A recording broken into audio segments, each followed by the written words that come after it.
नमस्कार दोस्तों। जब लाल बहादुर शास्त्री जी पहुंचे टेस्ट क्रिकेट मैच देखने कानपुर में, तब क्या हुआ? आज हम लोग बात करेंगे हमारे देश के प्रधानमंत्री, भूतपूर्व प्रधानमंत्री स्वर्गीय श्री लाल बहादुर शास्त्री जी के बारे में। मैं उनका एक रोचक घटना बताऊंगा जब वो क्रिकेट टेस्ट मैच देखने पहुंचे थे, और उसके साथ साथ उनके पूरे जीवन के व्यक्तित्व को कोशिश करूंगा कम से कम समय में आप सबके सामने रख सकूं। ये बहुत ज़रूरी है कि हमारे देश कैसे कैसे महापुरुषों ने इस देश में जन्म लिया है। स्वर्गीय श्री लाल बहादुर शास्त्री जी, उनका जन्म 2 अक्टूबर 1904 को हुआ था उत्तर प्रदेश में। आगे आप लोग खुद ही गूगल से और दूसरे माध्यम से उनके जो हिस्टोरिकल बातें हैं वो सर्च कर लीजिएगा। मैं तो उनके बारे में यही जो कुछ ऐसी बातें बताना चाहता हूँ जो हम सबके हृदय को छू जाएगी।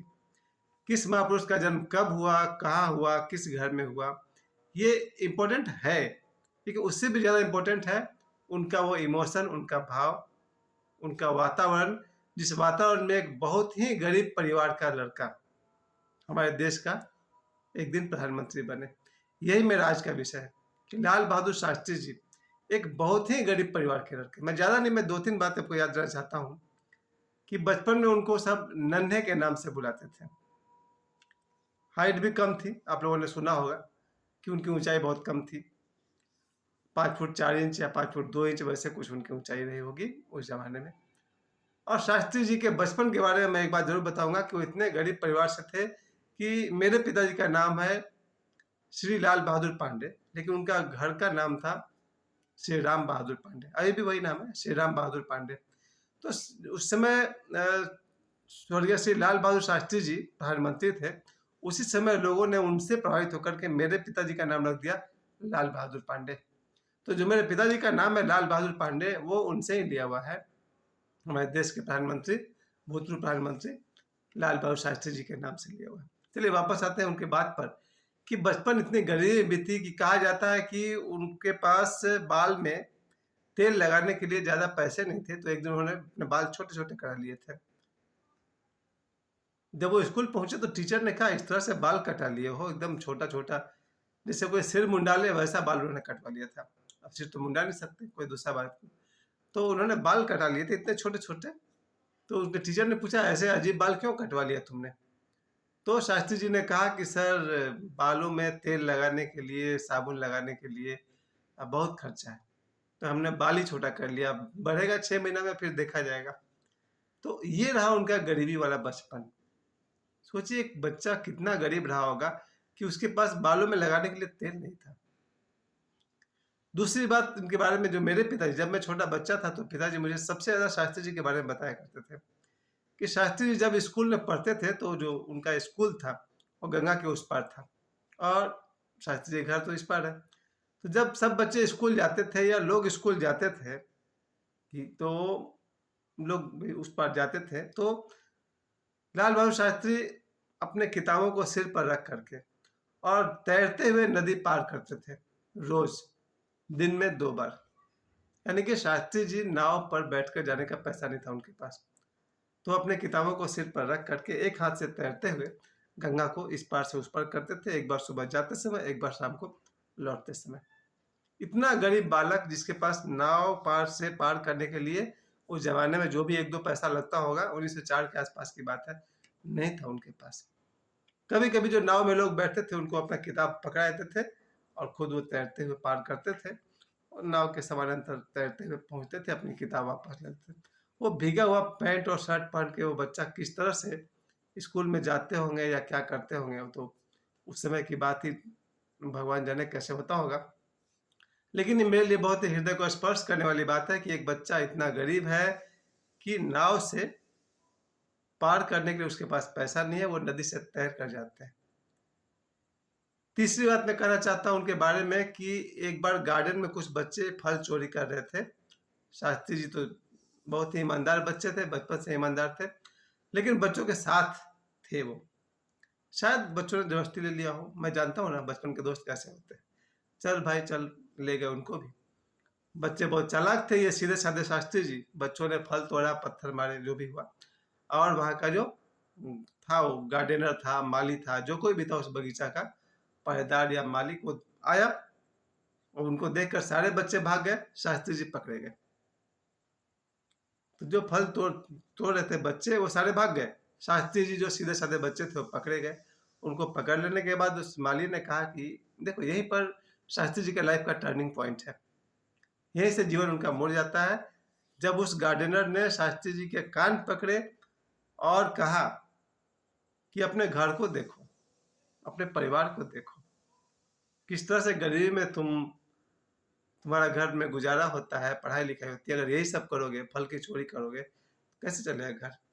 उन्होंने उसे समझाया कि बेटा अच्छा से पढ़ो, कुछ काम करो, कुछ नाम करो। और जो भी कुछ भी माली ने समझाया उनको, वहीं से शास्त्री जी का विचार बदला और वहां से उन्होंने जो आगे बढ़ना शुरू किया। आप सभी जानते हैं कि आगे जा करके, पहले वो जहाँ मैं क्रिकेट मैच वाली बात बता रहा था, ये बात वहाँ की है कि उस समय वो उत्तर प्रदेश में गृह मंत्री थे। शास्त्री जी प्रधानमंत्री तो बाद में बने, उससे पहले वो उत्तर प्रदेश में गृह मंत्री थे।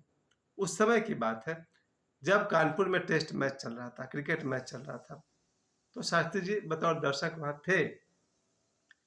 किसी बात पर स्टूडेंट्स में और पुलिस में झड़प हो गई, स्टूडेंट्स और पुलिस में झड़प हो गई और शास्त्री जी बीच में उतरे और बीच बचाव किए कि भाई क्या बात है। तो स्टूडेंट्स ने अपनी नाराजगी जताई, बोले कल से ये लाल टोपी दिखाई नहीं पड़ना चाहिए। शास्त्री जी ने देखा कि भाई पुलिस जो है उस समय लाल टोपी पहना करते, लाल पगड़ी पहना करते थे। तो स्टूडेंट्स ने डिमांड किया कल से लाल पगड़ी यहाँ नहीं दिखना चाहिए स्टेडियम में। और शास्त्री जी ने कहा ठीक है झगड़ा बंद करो, कल से लाल पगड़ी नहीं दिखेगा स्टेडियम में। और उसके बाद से फिर मैच शुरू हुआ। अगला दिन जब, चूंकि टेस्ट मैच तो एक से अधिक दिनों का होता है, अगला दिन जब मैच चल रहा था तो बच्चों ने देखा, स्टूडेंट्स ने देखा, फिर पुलिस वहां पर थी, हो गया गर्म। उन्होंने शास्त्री से पूछा कि ये क्या हो रहा है, आपने कल कहा था कि यहाँ पर लाल पगड़ी नहीं दिखेगा, ये फिर पुलिस यहाँ पर है। शास्त्री जी हंसने लगे और बोले मैंने कहा था कि लाल पगड़ी नहीं दिखेगा, अब जरा दिखाओ मुझे कहाँ है लाल पगड़ी। बच्चों ने देखा, स्टूडेंट्स ने देखा, सभी पुलिस का जो पगड़ी है वो खाकी रंग का हो चुका था उस दिन। पगड़ी का रंग ही बदल दिया शास्त्री जी ने। सभी स्टूडेंट हंसने लगे, गुस्सा भूल गए। शास्त्री जी ने तब समझाया कि भाई आपको लाल पगड़ी नहीं चाहिए था, हमने पगड़ी का रंग बदल दिया। लेकिन पुलिस स्टेडियम में इसलिए रहती है कि आदमी का और जो क्रिकेट खेलने आते हैं उन सभी की सुरक्षा के लिए है। बच्चों ने शास्त्री जी की बात को समझा और फिर वापस वो गेम चलता रहा। यहाँ मैं दो बातें और बताना चाहता हूँ शास्त्री जी के बारे में जो बहुत अहम है। शास्त्री जी के विषय में ये बात पर मैं एक अलग ही विषय उठाना चाहता था कि ओशो के एक गुरु हुए मस्तो बाबा। गुरु नहीं भी कह सकते उनको, क्योंकि ओशो ने किसी से कुछ सीधा सीखा नहीं था, लेकिन उम्र में बड़े थे और मस्तो बाबा विशेष करके हिमालय से ओशो के लिए आए हुए थे। ये बात पर मैं अलग से बताना चाहता हूँ, मैं जीवन में कभी नहीं भूला, मैं 24 घंटे इस बात को याद रखता हूँ कि जब मस्तो बाबा ओशो से बिछड़ रहे थे तब ओशो की उम्र कम रही होगी, 21 के आसपास रही होगी। ओशो का संबोधि हो चुका था। उसके बाद मस्तो बाबा अब हिमालय की तरफ लौट रहे थे। यहाँ पर मैं अंतिम बात आपको बताना चाहता हूँ आप सभी के जीवन के लिए कि शास्त्री जी प्रधानमंत्री बनेंगे, ये बात मस्तो बाबा ओशो को एकांत में बैठकर बता रहे हैं। उनके प्रधानमंत्री बनने से पहले एक संत भविष्य को कितनी दूर तक देख सकते हैं, आपको इस बात से अंदाजा लग जाएगा। कोई संत आज से 100 साल बाद, 200 साल बाद होने वाली घटना को भी देख सकता है। और मस्तो बाबा ने ओशो से, दोनों के बीच बातचीत चल रही थी, मौन बैठे हुए थे और उस दिन ये बात साफ हो गई थी कि आज मस्तो बाबा हिमालय चले जाएंगे, अब ओशो से उनकी भेंट नहीं होगी। तो अंतिम बात में मस्तो बाबा ने कहा कि अगर तुम मुझसे मिलना चाहते हो, संपर्क करना चाहते हो, तो इस आदमी से मेरे को मैसेज कर देना, मैं जानता हूं तुम इस आदमी को पसंद नहीं करते हो। ओशो ने देखा, उस कागज पर नाम लिखा हुआ था श्री मोरारजी देसाई। ओशो ने कहा नहीं, इनके साथ मेरा ट्यूरिंग अच्छा नहीं है, मैं आपको इन्फॉर्म नहीं करने वाला हूं। तब मस्तो बाबा ने कहा कि देखिए,